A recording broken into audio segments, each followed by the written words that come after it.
మనము కూడా ఆయన కుమారులము, అలాగే ఉంటాయి. అందుకని రాస్తున్నాడు 15వ అధ్యాయము యోహాను సువార్త 20వ వచనంలో, దాసుడు తన యజమానుని కంటే గొప్పవాడు కాడని నేను మీతో చెప్పిన మాట జ్ఞాపకం చేసుకొనుడి. లోకులు నన్ను హింసించిన ఎడల మిమ్మును కూడా హింసింతురు, నా మాట గైకొన్న ఎడల మీ మాటను కూడా గైకొందురు. ఏ మాట? నేనేదైతే చెప్పానో ఆ మాట మీరు గైకొంటే మీరు నాకు దాసులకి ఎట్లాగుందో యజమానికి ఎంత వాడో, దాసుడు యజమాని కంటే గొప్పవాడేం కాదు. నేను ఇప్పుడు క్రీస్తు వారి శరీరంగా ఉన్నప్పుడు, అలాగే క్రీస్తు వారి రూపం స్వరూపంలో ఉన్నప్పుడు, సారూప్యము అంటే సేమ్ అలాగే వచ్చినప్పుడు దాసుడికి యజమాని కంటే గొప్పవాడు కాదు. యజమానుడు ఎవరు? యేసుక్రీస్తు వారు. ఆయనకంటే నేనేం గొప్పవాడిని కాదు. ఇప్పుడు మన లోకంలో ఏం చెప్తున్నారంటే, ఈ లోకంలో ఏం చెప్తున్నారంటే యేసుక్రీస్తు వారి కన్నా మనం గొప్పవారం అంటున్నారు. యేసుక్రీస్తు వారు మనలను విడుదల చేసేసరి విమోచించారు. ఇప్పుడు మనం ఏం చేద్దాము? ఆడదాము, పాడదాము, విడుదల ఇచ్చారని చెప్పి యేసుక్రీస్తు వారు ఏ సంపద లేకుండా వదిలేసి వచ్చి పరిశుద్ధ సత్యమైన సంపాదన వదిలేసి వస్తే అబద్ధదానాన్ని ఇష్టం వచ్చినట్టు సంపాదించుకుని ఆడుతున్నారు, పాడుతున్నారు. ఇప్పుడు వీళ్ళు దాసుల యజమానులా? ఇలా ఆడుతున్న వారు దాసుల యజమానులా? ఇక్కడ యోహాను సువార్త 15:20 ఏం చెప్తుంది? దాసుడు తన యజమాను కంటే గొప్పవాడు కాడని నేను మీతో చెప్పిన మాటను జ్ఞాపకం చేసుకోండి. యేసుక్రీస్తు వారు చెప్తున్న మాట. లోకులు నన్ను హింసించిన ఎడల మిమ్మల్ని కూడా హింసించరు. ఇప్పుడు ఆయనకి శిష్యులు ముందే చెప్తున్నాడు, ఇది లోకం నన్ను ఒకవేళ హింసిస్తే మిమ్మల్ని కూడా హింసిస్తారు. యజమానుడి కన్నా దాసుడేం గొప్పవాడేం కాదు. దాసుడికి కూడా కోటింగ్ ఉంటుంది. ఆయనతో పాటు తిరిగినందుకు, ఆయన అనుసరిస్తున్నందుకు, ఆయన నామాన్ని కృపాసత్యంగా పెడుతున్నప్పుడు మిమ్మల్ని కూడా హింసిస్తుంది. మీరు లోకాన్ని వదులుకుంటే మీరు ఏదో హ్యాపీగా బతుకుతారు కదా నాన్న, కృపాసత్యంగా మీరు వెంబడించినప్పుడు మీకు కూడా ఉంటుంది కోటింగు. నాకు ఎట్లాగైతే అది నన్ను హింసిస్తుంది, లోకులు నన్ను హింసించిన లోకులు నాకు ఎట్లాగైతే హింసిస్తారో, నన్ను కొడతారో, నన్ను తిడతారో, అదే విధంగా సేమ్ దాసుడైతే మీరు అలాగే ఉంటుంది మీకు కూడా. ఇందులో ఏం తేడా ఉండదు. నా మాట గైకొన్నేళ్ళ మీ మాట కూడా గైకొంటారు. నా మాట ఒకవేళ గైకొన్నారనుకో వాళ్ళు మీ మాట కూడా గైకొంటారు. ఇదంతా సేమ్ టు సేమ్ జరిగిపోద్ది. ఇప్పుడు ఆయన సంకల్పంలో ఉన్న వారికి ఎన్ని జరుగుతాయి. ఆయన సారూప్యంలో జ్యేష్ఠుడు అవుతున్నటువంటి సారూప్యంలో రోమిల రాసిన పత్రిక 8:29 చెప్పబడుతుంది. ఆయనలో సారూప్యము ఉన్నట్లయితే మనం కూడా సేమ్ టు సేమ్ ఆయనలాగానే మనం కూడా వెళ్తామని రాయబడుతుంది రోమిల రాసిన పత్రిక 8వ అధ్యాయము. ఎందుకనగా తన కుమారుడు అనేక సహోదరులు జ్యేష్ఠుడగినట్లు దేవుడు ఎవరిని ముందుగా ఎరిగానో వారు తన కుమారునితో సారూప్యము గలవారవుటకు వారిని ముందుగా నిర్ణయించాడు. ఒక నిర్ణయం వచ్చేసింది మనకి. మన దాసుడిగా మనం వచ్చినట్లయితే, ఆయన దగ్గరికి వచ్చినట్లయితే సేమ్ టు సేమ్ ఆయన సారూప్యంలోకి మనం వెళ్ళిపోయినాం. ఆ దాసుడు తన యజమాని కంటే గొప్పవాడు కాదు. ఇప్పుడు మీరు నాకంట తప్పించుకుని గొప్పవారేం అయిపోరు. నేనేదో శ్రమ నా వరకే లోకల్ నన్నే హింసిస్తుంది అనుకోమాకండి. నన్నే కాదు మిమ్మల్ని కూడా హింసిస్తుంది అంటాడు. అందుకని 29వ అధ్యాయం 4వ వచనంలో మత్తయి సువార్తలో, అప్పుడు జనులు మిమ్మల్ని శ్రమల పాలు చేసి చంపెదరు, మీరు నా నామ నిమిత్తము సకల జనముల చేత ద్వేషించబడుదురు. మీరు దాసులే కానీ యజమానుడి కన్నా గొప్పవాళ్ళేం కాదు. యజమానుడికే ఉంటుంది, మీకు ఉంటుంది, సమస్తం మీకు జరుగుతుంది. అప్పుడు మీరు ఏమవుతారు? సారూప్యము. దేవుని ప్రేమించే వారికి అనగా ఆయన సంకల్పం చొప్పున పిలువబడిన వారికి మేలు కలుగుటకే సమస్తం సమకూడి జరుగుతున్నవని ఎరుగుదము.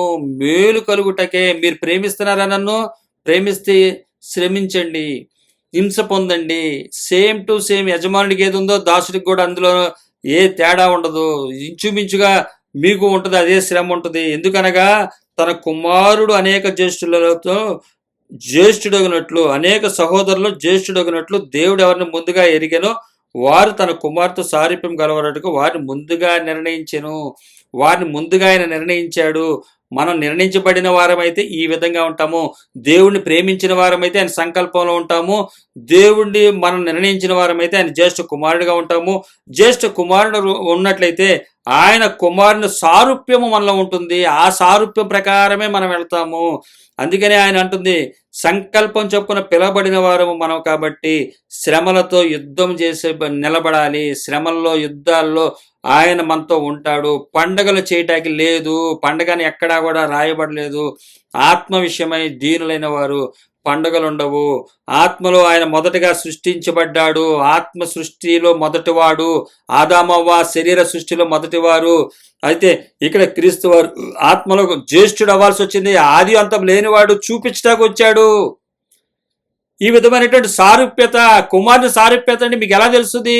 యేసుక్రీస్తు వారు ఏ విధమైనటువంటి శ్రమ పొందారో తెలిస్తేనే కదా సారూప్యత తెలుస్తుంది. ఆ సారూప్యత ఏంటి అన్నది మరి ఎరిగితేనే కదా, ఇప్పుడు బోధిస్తేనే కదా. పండుగలు చేసే వారికి బోధించడానికి కుదరట్లేదు వాళ్ళకి. వాళ్ళు లెగిసి తింటాకి, ఆడటానికి, సంతోషించడానికి వీటికి సరిపోతుంది వాళ్ళకి.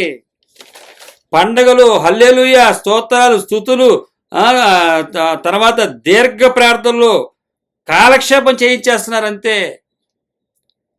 ఒక సహోదరుడు నన్ను అంటాడు, 2 గంటలు ప్రార్థన చేయి, 2 రోజులు ఇంట్లో తలుపు గదిలోకి వెళ్ళిపోయి ప్రార్థన చేసుకోవాలంట. దేవుడు సువార్త చెప్పడానికి, ప్రార్థన వీడియో చేయటానికి మనం ప్రార్థన చేయాలా? ప్రార్థన చేస్తే ఏం వస్తుంది? దేవుని దగ్గర నుంచి ప్రత్యక్షత కొత్త కొత్త పుట్టుకొస్తాయా? రాయబడినటువంటి ధర్మశాస్త్రం దివారాత్రులు ధ్యానించిన వాడు ధన్యుడు అని బైబిల్లో రాయబడుతుంటే, ఒక సహోదరుడు నా సలహా ఇస్తున్నాడు, ఒక 2 రోజులు దేవుడు ఎదుట ప్రార్థన చేసి నా వీడియో చూడాలంటే 2 రోజులు అంట అక్కడ నేను గదిలోకి వెళ్ళి ప్రార్థన చేసుకుని వచ్చి వీడియో చేస్తే అది చూస్తాడంట. మరి నేను చేస్తుంది ఏంటన్నది దానికి ఏం తెలుసు? నన్ను అడిగాడా అంటే నాకు తెలియని సహోదరుడు అతను. ఎప్పుడు ఈ యొక్క వాక్యాలు చూస్తున్నాడు, ఆయన షార్ట్ మెసేజ్ చూస్తున్నాడు. చూసినప్పుడు ఓన్లీ రాయబడుతున్నటువంటి వాక్కులే.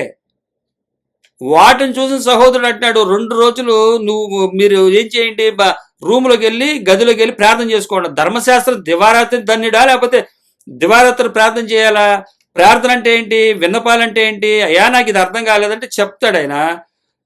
ఆయన ఏమంటున్నాడు, మొదట నా రాజ్యాన్ని నీతిని వెతకండి, మీకు కావాల్సిన నేను ఇస్తానంటున్నాడు. మీకు ఏముందో, మీకు ఏం అక్కర ఉందో నేను చెప్తాను. ప్రార్థన అంటే ఏంటి? నా అక్కర్ల కోసం ప్రార్థన చేయాలి. నా అక్కర ఏముంది? ఆయన అన్ని నా అక్కర్లు ఎరిగిన వాడని చెప్పి ఆయన చెప్తుంటే నాకు ఇంక అక్కర్లే ఉంటాయి.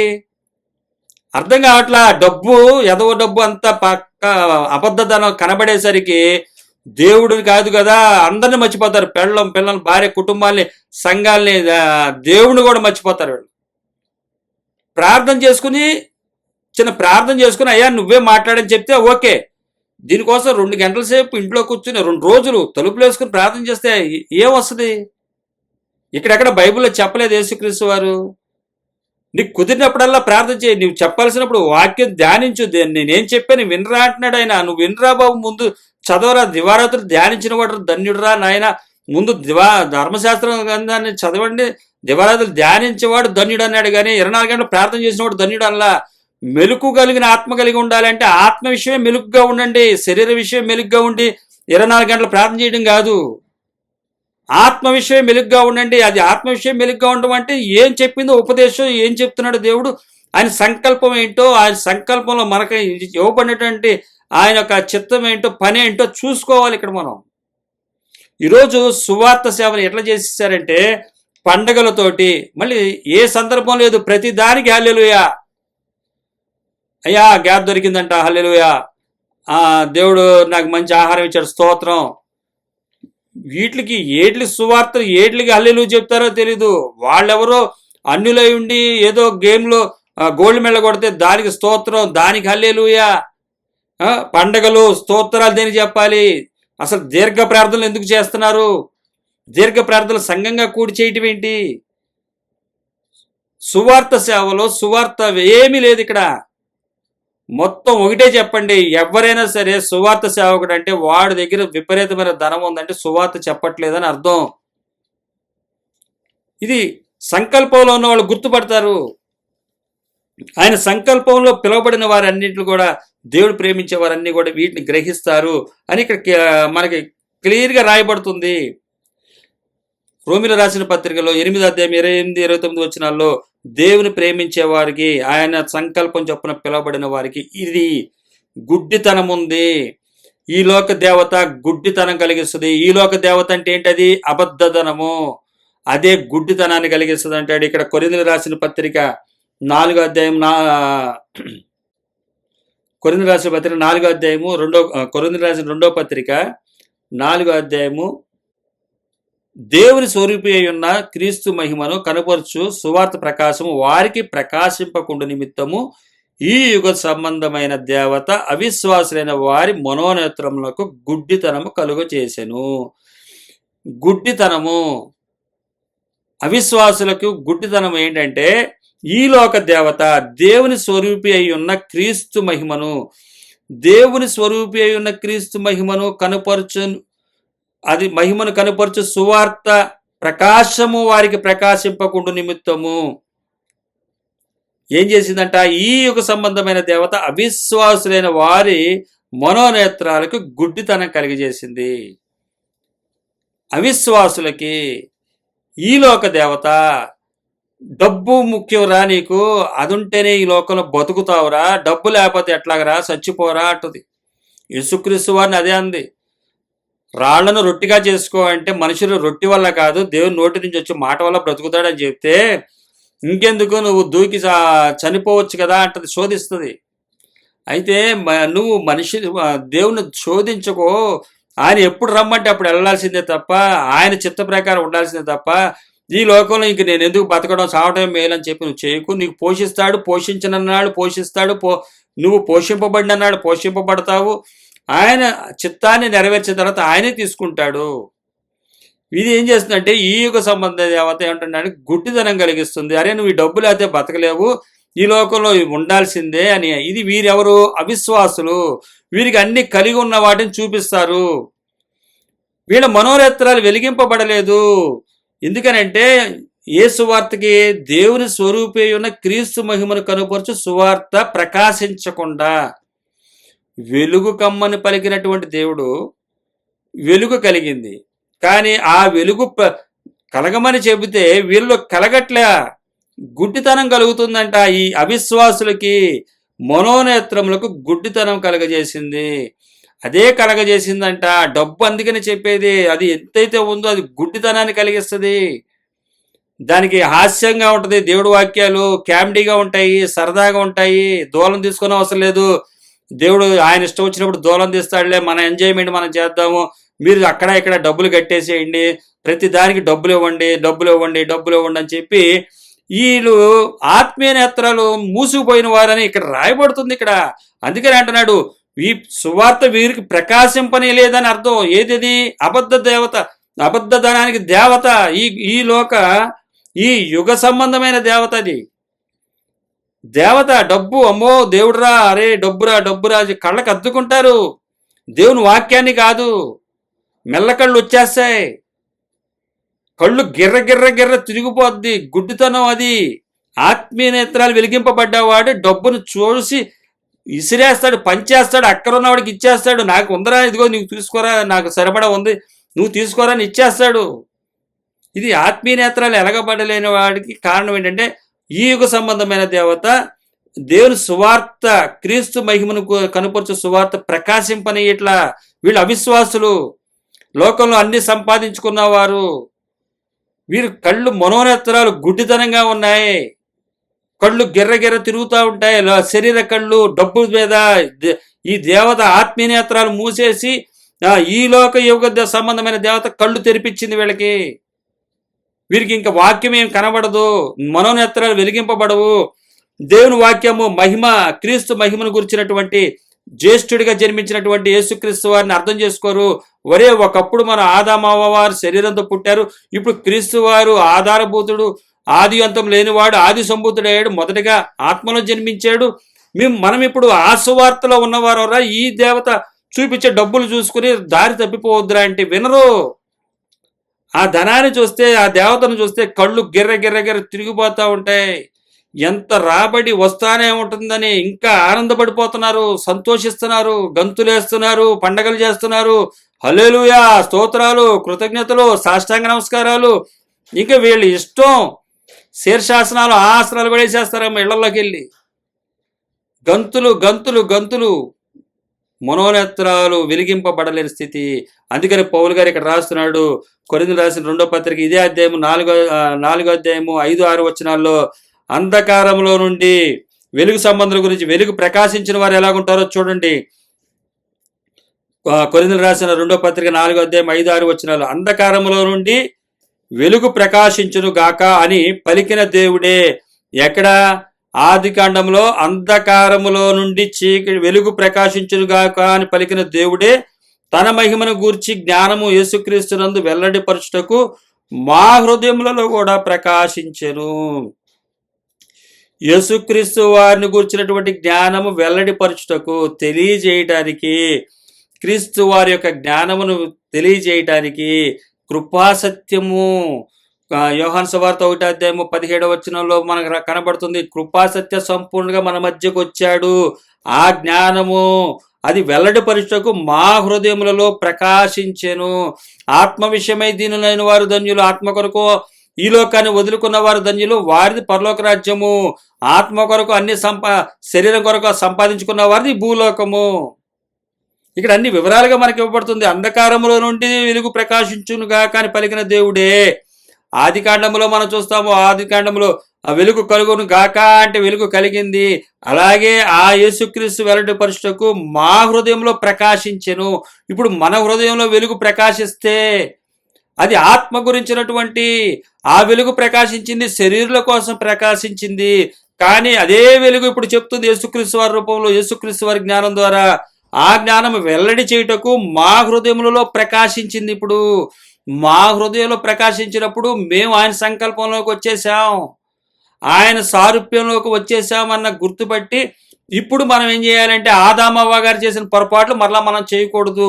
అందుకనే అంటుంది ఆదామవ్వ గారి దగ్గర నుంచి తర్వాత జరిగినవన్నీ కూడా మనము చేయటానికి లేదు.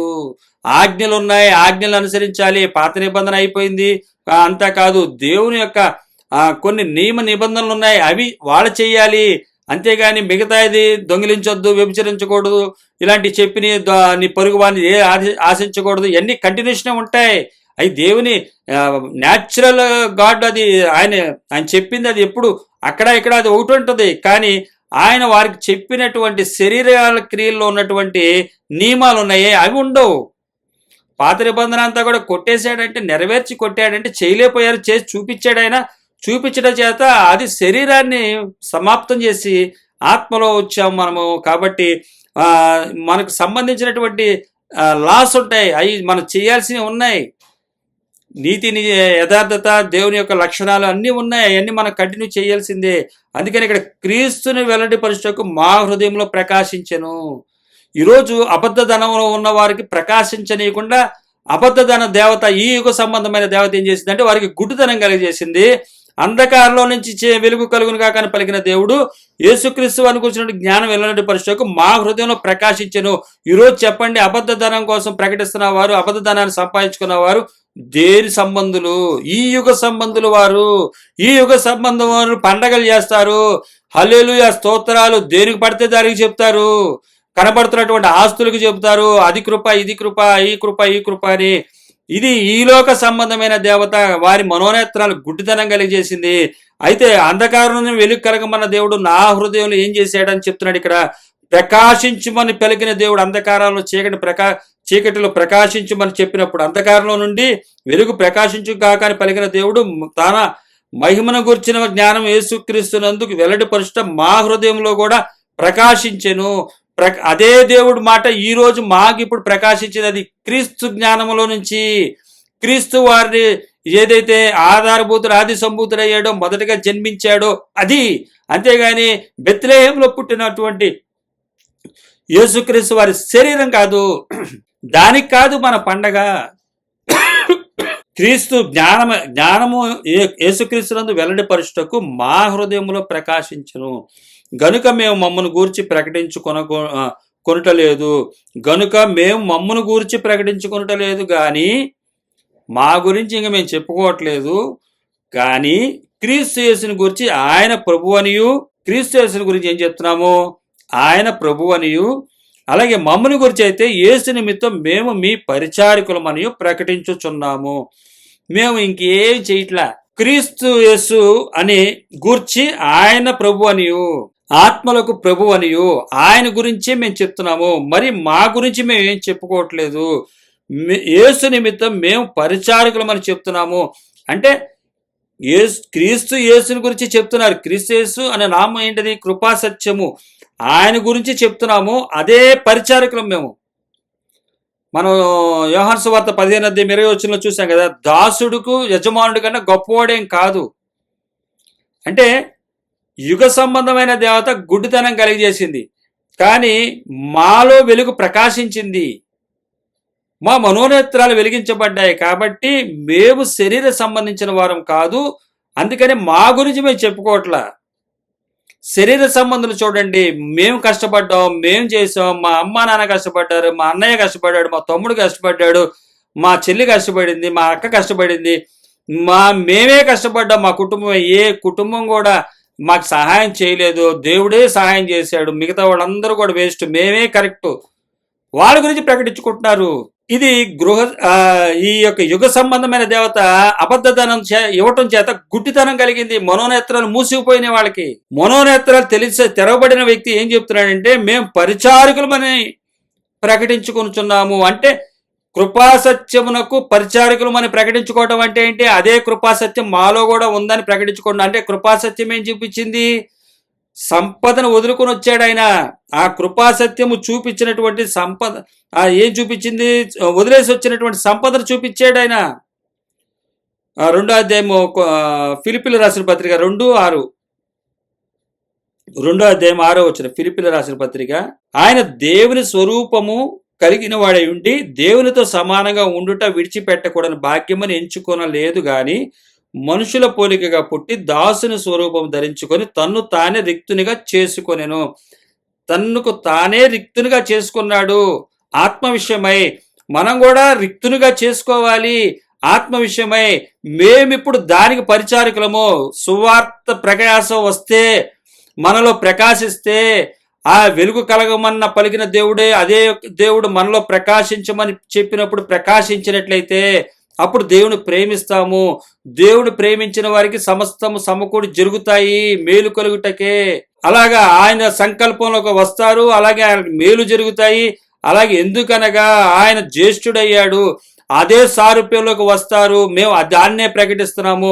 ఈరోజు కుటుంబాన్ని గురించి, వాళ్ళ కష్టాన్ని గురించి ప్రకటిస్తున్నారంటే యుగ సంబంధ దేవత గుడ్డితనాన్ని కలిగజేసింది. గుడ్డోళ్ళు అయిపోయారు.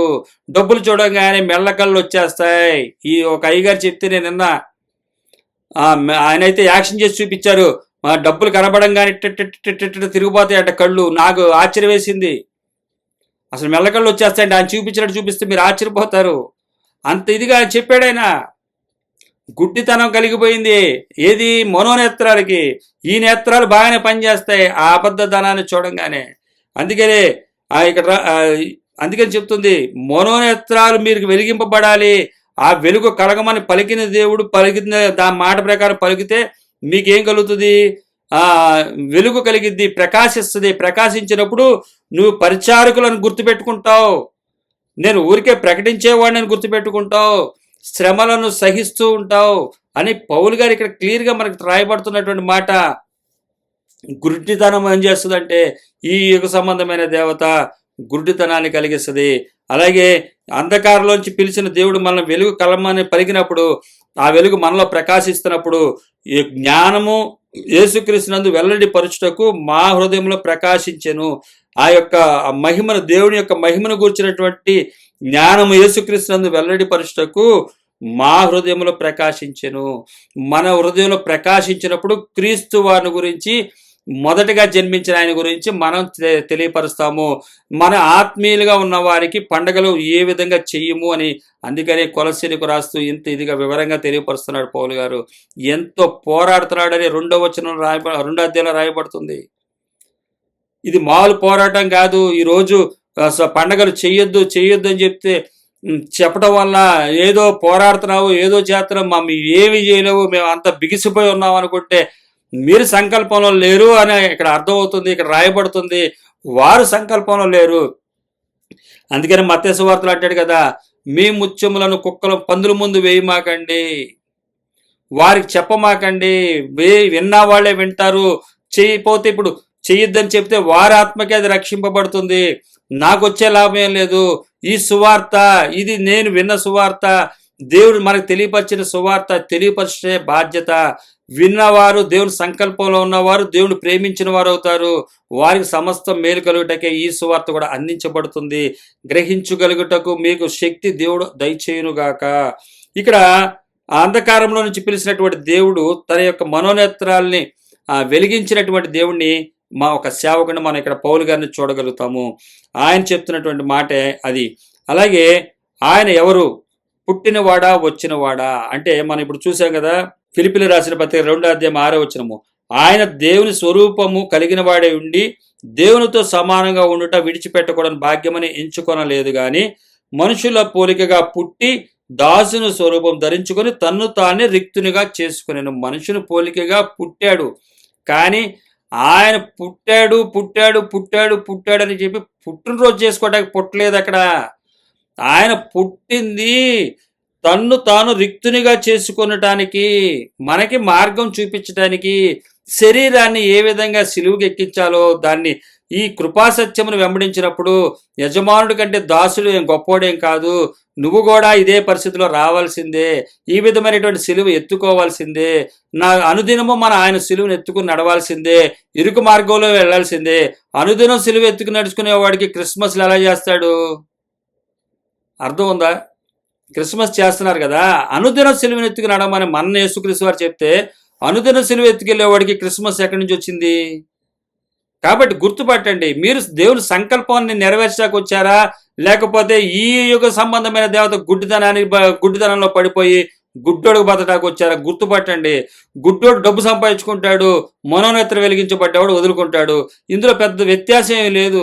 గుర్తుపట్టాలంటే వాడిని వీడిని గుర్తుపట్టాలంటే ఏమీ లేదు. వీడి దగ్గర ఉంటుంది, గుడ్డోడి దగ్గర డబ్బు ఉంటుంది, వెలిగింపబడ్డ వాడి దగ్గర, మనోనేత్ర వెలిగింపబడ్డ వాడి దగ్గర డబ్బులు ఉండవు. ఇంతే, ఇంకెక్కువ చెప్పనవసరంలా. ఇది వార్త, దేవుని వార్త. కాబట్టి ఇది మనం ఖచ్చితంగా గుర్తుపట్టాలి. యెషయా గ్రంథంలో కూడా రాయబడుతుంది, యేసుక్రీస్తు వారు రాబోతున్నటువంటి వాడు, ఆయన గురించి యెషయా గ్రంథంలో రాయబడుతుంది. పుట్టినవాడైతే ఆ యెషయా గ్రంథంలో ఎందుకు రాయబడుతుంది? ఎప్పుడు రాయబడుతుంది? యెషయా గ్రంథం వచ్చేసి సుమారుగా యేసుక్రీస్తు వారికి 1000 సంవత్సరాల ముందులో రాయబడుతున్నాయి. అన్ని 700 సంవత్సరాలు అప్పుడు, 750 సంవత్సరాలు అప్పుడు ఇది రాయబడుతుంది. మీకా గ్రంథం అంతే. ఇవన్నీ కూడా రాయబడుతుంది ఎప్పుడు? ఇప్పుడు పుట్టినవాడైతే క్రీస్తు పూర్వం 700 సంవత్సరాల కింద ఎందుకు రాయబడుతుంది? గుడ్డితనం కలుగజేస్తుంది. ఈ యుగ సంబంధ దేవత వీరి అవిశ్వాసులకు గుడ్డితనం కలుగజేస్తుంది. డబ్బిచ్చే అవిశ్వాసం. డబ్బున్నవాడు అవిశ్వాసి, డబ్బు వదులుకున్నవాడు దేవుని మంది విశ్వసించిన వాడు. చాలా చిన్న చిన్న విషయాలు కాదు ఇవన్నీ, ఊరికే గుర్తుపట్టచ్చు. ఈరోజు వారి క్రియలే వారు ఎలాంటి వారో తెలియజేస్తున్నాయి. వారు ఎన్ని ఆశలు వేసినా, ఎన్ని మాటలు చెప్పినా, ఎన్ని చేసినా గుర్తుపట్టేవాళ్ళు గుర్తుపడుతున్నారు. ఈరోజు రాజకీయ నాయకులు అనుకుంటారు మేము అన్ని చేసాం, అందరినీ మభ్య పెట్టేసాం, చేసేస్తాం, తర్వాత మనమే వస్తాం అనుకున్న వాళ్ళందరూ రాకుండానే పోయారు వాళ్ళంతా. ఇంకా దొంగతనంగా ఏవో చేసిన వాళ్ళు అయితే వాళ్ళు వస్తానే ఉంటారు అనుకోండి, అది వేరే విషయం. కానీ ఇలాగ మేము వస్తాం, అవి చేసాం అని చెప్పేవాళ్ళు ఉంటారు కదా, అలాగా జరిగిపోవచ్చేమో. కానీ ఇక్కడ పుట్టినవాడు కాదీనా, వచ్చినవాడు. దానికి సాక్ష్యం మనం చూసినట్లయితే యెషయా గ్రంథము 9:6 ఏలైనగా మనకు శిశువు పుట్టెను, మనకు కుమారుడు అనుగ్రహింపబడెను, ఆయన భుజముల మీద రాజ్యభారం ఉండును, ఆశ్చర్యకరుడు, ఆలోచనకర్త, బలవంతుడైన దేవుడు, నిత్యుడగుతండి, సమాధానకర్తయగు అధిపతి అని అతనికి పేరు పెట్టబడును. ఏలైనగా మనకు శిశువు పుట్టెను, మనకు కుమారుడు అనుగ్రహింపబడెను, అతని భుజముల మీద రాజ్యభారం ఉండును, రాజ్యం గురించినటువంటి భారం ఉండును, ఆశ్చర్యకరుడు, ఆలోచనకర్త, బలవంతుడైన దేవుడు, నిత్యుడగు తండ్రి, సమాధానకర్త యొక్క అధిపతి. అలాగే మీకా గ్రంథంలో కూడా మనం చూసినట్లయితే మీకా 5:2 బెత్లెహేము ఎఫ్రతా యూదావారి కుటుంబములలో నీవు స్వల్పమైనను, నా కొరకు ఇశ్రాయేలును ఏలబోవువాడు నీలో నుండి వచ్చును, పురాతన కాలం మొదలుకొని శాశ్వత కాలము ఆయన ప్రత్యక్షమగుచుండును. పురాతన కాలం నుంచి శాశ్వత కాలం వరకు ఎప్పుడు ఆయన ప్రత్యక్షమవుచుంటాడు. గుర్తుపట్టండి, ఆత్మీయులుగా గుర్తుపట్టండి. ఇది యేసుక్రీస్తు వారు పుట్టుక ముందు, అంటే 2020 సంవత్సరాలకి ముందు, పూర్వము, ఈ భూమి మీద రాకముందు, 2020 సంవత్సరాలకి ముందు, ఈ భూమి మీదకి రాకముందు పుట్టాడు అంటే వచ్చాడు. ఆయన వచ్చాడు ఇక్కడికి. ఇది రాబోతున్న ఆయన గురించి ఇవ్వబడుతున్నటువంటి వర్తమానము. పుట్టినవాడిగా ఉండి మీరు పుట్టినరోజు చేసుకోవడానికి కాదు ఆయన పుట్టింది, రిక్తునిగా చేసుకుంటాకి. రిక్తునిగా వచ్చిన ఆయన మీరు వెంబడించినప్పుడు అనుదినం ఆయన సిలువను ఎత్తుకుని నడవాలి. ఇంకా పండగలు ఎక్కడ చేస్తారు మీరు? అనుదిన సిలువ ఎత్తుకునేవాడు పండగలు ఎక్కడ ఉంటాయి? గుర్తుపట్టండి, దేవుని యొక్క జ్ఞానాన్ని గుర్తుపట్టండి. ఆయన చూసినట్టయితే ఎబ్రిల్ రాసిన పత్రిక 1:3 ఆయన దేవుని మహిమ యొక్క తేజస్సును, ఆయన తత్వం యొక్క మూర్తిమత్వమునై ఉండి తన మహత్తుగల మాట చేత సమస్తమును నిర్వహించుచు పాపముల విషయమే శుద్ధీకరణం తానే చేసి దేవదూతల కంటే ఎంతో శ్రేష్టమైన నామను పొందెను. వారికంటే అతి శ్రేష్ఠుడై ఉన్నత లోకమందు మహోమహుడుగా దేవుని కుడిపార్శ్వను కూర్చుని ఉండెను. ఆయన ఏంటంట, ఈ దినముల అంతమందు 2వ ఈ దినముల అంతమందు కుమారుని ద్వారా మనతో మాట్లాడాను. ఆయన కుమారుని సమస్తమునకు వారసునిగా నియమించెను. ఆయన ద్వారానే ప్రపంచములను నిర్మించెను. ఆయన ఉన్నవాడు. ఈ దినముల అంతమందు కుమారుని ద్వారా మనతో మాట్లాడాడు. పూర్వకాలమందు నానా సమయములలో నానా విధములుగా ప్రవక్తల ద్వారా మన పెద్దలతో మాట్లాడినటువంటి దేవుడు ఈ దినముల అంతమంది కుమారుని ద్వారా మాట్లాడాడు. ఇది అంతమైపోయే దినాలలో మనతో మాట్లాడుతున్నాడు. పుట్టినరోజు చేయటం ఏంటి? పుట్టినరోజులు ఎక్కడి నుంచి వచ్చినాయి? జాగ్రత్త, భక్తి జీవితాన్ని తప్పిస్తారు. ఈరోజు ప్రతి ఒక్కడు కూడా ఒక్కడే దేవుడు, అందరికీ దేవుడు ఒక్కడని. కానీ ఒక దేవుని దగ్గర నుంచి రావాల్సినటువంటి రూట్ మ్యాప్ని తప్పిపోయినటువంటి స్థితిలోకి వెళ్ళిపోయి అనేకులు తమకు కలిగిన వాటిని దేవతలుగా దేవుళ్ళుగా పెట్టుకుని తమ కలిగినటువంటి నాలెడ్జ్ల ప్రకారం తమకు కలిగినటువంటి ఆశలు కోరికల ప్రకారం ఒక్కొక్కరిని తప్పు మార్గంలోకి వెళ్ళిపోయి ఒక్క దేవుడి దగ్గర నుంచి వచ్చినటువంటి రూటు సరైన తినని రూటుని వ్యక్తులు పాడు చేసి తమకు కలిగినటువంటి ఆశా కోరికల చేత దేవుడిని తప్పించారు. దేవుడు ఒక్కడే అంటారు, ప్రతి ఓళ్ళు కూడా దేవుడు ఒక్కడే అంటాడు. అలా ఎలా అవుతుంది? ఆ ఒక్కడే దేవుడు దొంగ నోటు గుర్తుపట్టగలరు, ఒరిజినల్ నోటు గుర్తుపట్టగలరు, కానీ ఒకే దేవుడు ఎవరన్నది గుర్తుపట్టలేనటువంటి స్థితి మనం లోకంలో చూస్తుంటాం. ఒకే దేవుని గుర్తుపట్టడానికి ప్రయత్నం కూడా చేయరు. చరిత్ర అవసరం లేదు, ఏం అవసరం లేదు. గుడ్డితనంగా ఎవడో చెప్పిందే ఫాలో అవుతున్నారు తప్ప తమకు కలిగినటువంటి ఇంట్రెస్ట్, దేవుని ప్రేమించే గుణం లేక తప్పుపోతున్నారు. ఎవరో చెప్పిందే ఈ రోజు కూడా అమలు చేస్తున్నారు. ఈ రోజు కూడా సువార్త సేవ అదే వెళ్ళిపోతుంది. ఈ రోజు ఒక సేవకుడు ఏది చెప్తే ఏ ట్రెండ్ ఫాలో అయితే ఆయన్ని ఫాలో అయిపోతున్నారు. ఇదొక దేవుడు, డబ్బు దేవుడు. వ్యభిచారంతో వెళ్ళిన వాడు ఉన్నాడు, వాడు వ్యభిచారం చేస్తూ ఉంటాడు, వాడు వ్యభిచారులతో పాటు వెళ్తుంటాడు, వాడు ఒక దేవుడు. ఇది తినండి, తాగండి, తిరగండి, ఇష్టం వచ్చినట్టు ఉండండి, ఏం పర్వాలేదు, దేవుడు చూసుకుంటాడు, అప్పుడు వచ్చేసరికి చూస్తాడని చెప్పి ఈ రోజు ఎంజాయ్ అయిపోతే చాలు, ఈ రోజు గడిస్తే చాలు, ఈ వాక్యం 4 ముక్కలు చెప్పేస్తే చాలు, అయిపోయింది, లెక్కలు ఎంత ఉన్నాయో చూసారా అని చెప్పి లెక్కెట్టుకుని అంకెలు పెంచుకోవటమే. ఇదొక దేవుడు. అసలైన దేవుడు రూట్ ఇది. ఆ సృష్టికర్త అయినటువంటి దేవుడు చెప్పినటువంటి రూట్, ప్రతి దానికి సాక్ష్యము, ఆధారము. ఆదికాండం నుంచి మొదటి అధ్యాయం నుంచి 1వ వచనం నుంచి ప్రకటన గ్రంథం 22వ అధ్యాయం చివరి వచనం వరకు కూడా ఒక రూట్ కరెక్ట్ గా రాయబడి ఉంది. ఇలా రూట్ రాయబడినటువంటి ఏ గ్రంథమైనా ఉంటే పరిశీలించండి, నాకు చెప్పండి అని చెప్పి సృష్టికర్త అడుగుతున్నాడు. యెషయా గ్రంథంలో అడుగుతాడు ఆయన, మీ దగ్గర సాక్ష్యాలు చూపించండి. సాక్ష్యం, ఆధారం కావాలి, నమ్మటానికి, విశ్వాసానికి కావాలి. బైబిలే ప్రామాణికము, దాన్ని మించి మనం వెళ్ళటానికి లేదు. ఈరోజు సెలబ్రేషన్స్ అని, పుట్టినరోజులని, పెళ్లి రోజులని అని ఆత్మీయులకు లేదు. ఆత్మీయులు చేసుకోరు కూడా. వాళ్ళు చేసుకోవాలని ఇంట్రెస్ట్ ఉండదు, వాళ్ళు చేసుకోవట్లేదని బాధపడరు. ఎందుకంటే లోక విషయంలో మరణించిన వారు, మనకు ఉండదు అలాంటి ఆలోచన. అరే పండగ మిస్ అవుతున్నాం ఏంటి, పుట్టినరోజు మిస్ అవుతున్నాం ఏంటి, సెలబ్రేషన్స్ మిస్ అవుతున్నాం, ఇవన్నీ ఉండవు. రోజు సిలువెత్తుకుని నడిచేవాడికి ఏం ఉండవు. ఆనంద సంతోషాలు అందులోనే ఉన్నాయి. ఈరోజు ఇది సంతోషము. ఈయన వాక్యాన్ని ఆధారభూతుడు, ఆది సంభూతుడయ్యాడు. ఆ యొక్క మొదటిగా జన్మించినటువంటి ఆయన ప్రకారము, ఆయన సారూప్యములో మనం కూడా జ్యేష్ఠుడైనటువంటి ఆ సారూప్యంలో, శిరసైనటువంటి ఆ సారూప్యంలో ఆయనతో పాటు మనం వెంబడించేవారిగా మనం ఉండాలి. ఆయన గురించినటువంటి సాక్ష్యాలు మనం చూసాము. ఆయన రాబోతున్నటువంటి కృపాసత్యమును గురించినటువంటి సాక్ష్యాలు చూసాము. ఇవన్నీ చూసాము. ఇవన్నీ చూడగల కారణం మన ఆత్మను రక్షించుకోవటానికి. మీరు సంకల్పంలో ఉన్నవారైతే ఈయన్ని మీరు అనుసరిస్తారు. ఈ వాక్కు వెలుగు మీలో ప్రకాశిస్తుంది. మీరు గొప్పోరు, నేను గొప్పోడని చెప్పుకోము, ఈయన గొప్పతనాన్ని ప్రకటిస్తాము. అలాగే ఎలా ప్రకటిస్తామంటే కృపాసత్య సంపూర్ణుడిగా లోకాన్ని వదులుకొని ప్రకటిస్తాము. దూలాన్ని పెట్టుకుని ప్రకటించేవాడుగా ఉండకూడదు. ఒక స్టేజ్ మీద ఉన్నారంటే వారు ఈ సువార్తను ప్రకటించాలి. లేకపోతే గుడ్డితనం కలిగినటువంటి దేవత వారి నేత్రాలను మూసేసిందే అవిశ్వాసులకి డబ్బు ద్వారా.